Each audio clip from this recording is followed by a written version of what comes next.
Hey, welcome back to the show. You know, vaping is in the news. It seems there are more and more problems. Studies are being performed, and of course, vaping is a rampant problem. We've got Hodge and Langley here.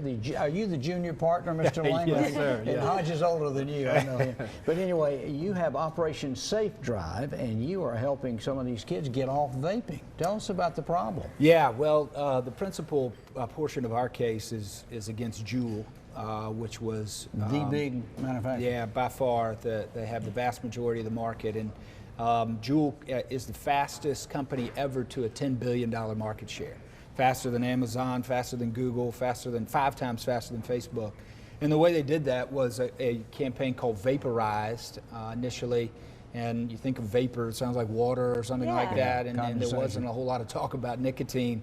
And it turns out that the Juul products have, some of the recent tests have shown, maybe 5 times more nicotine delivery than a conventional cigarette and 8 times more than any other e-cigarette. So really the focus of our campaign and the litigation is on the marketing to youth and to the creation of new nicotine addicts that never would have touched a cigarette. And they're trying to market them as safe, thus there's no tar or whatever the carcinogen that causes cancer in them. Right. But yet they jack up the nicotine and create a new problem. It has millions of new users. Yeah. I think the most recent statistics show over 5 million young people are now addicted to nicotine that likely would have never touched, again, a conventional cigarette. What is it because they feel like, a cigarette, like it has a smell, it has a thing, you can't smoke it in a lot of places. Yeah. But I feel like people that vape, I mean, they'll sit right beside you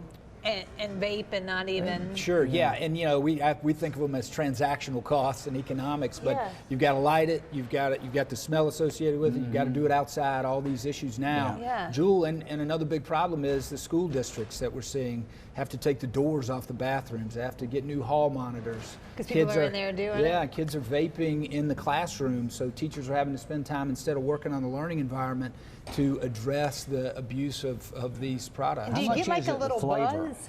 The added flavors too. Yeah, so the flavors are a big deal. That was one of the things that went along with the marketing to kids, and mango flavors I think is one of the main ones. And Juul developed a nicotine salt, a patented nicotine salt. It's another part of it that bypasses the upper respiratory system and just absorbs into the lungs. So back when we tried a cigarette, many years ago, you'd cough, you'd throw up, maybe it tasted bad. Yeah. You don't have any of that with this. So it's a perfect system that they created. It tastes good, you don't have the irritation. And another one of their slogans when they started was, have a Juul moment.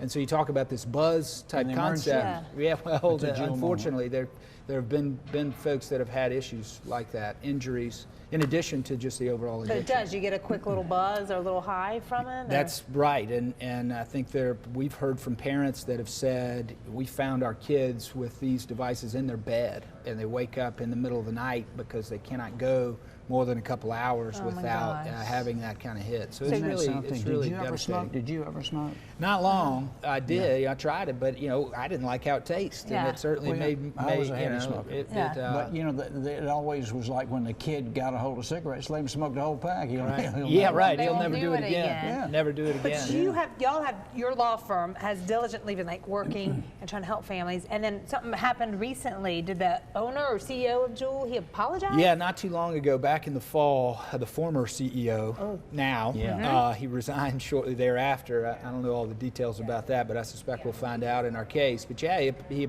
was on, and you can look, it's Vaporized. There was a special that was done. If you Google it, Vaporized, you'll see, his name's Kevin Burns, apologized to parents and children for essentially the role that Juul had in contributing to it, and admitted at the end that the science is not developed yet.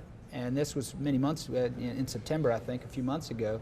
And all the science that comes out on a daily basis shows that when you heat up plastic and you heat up metal and you inhale it, that's a problem.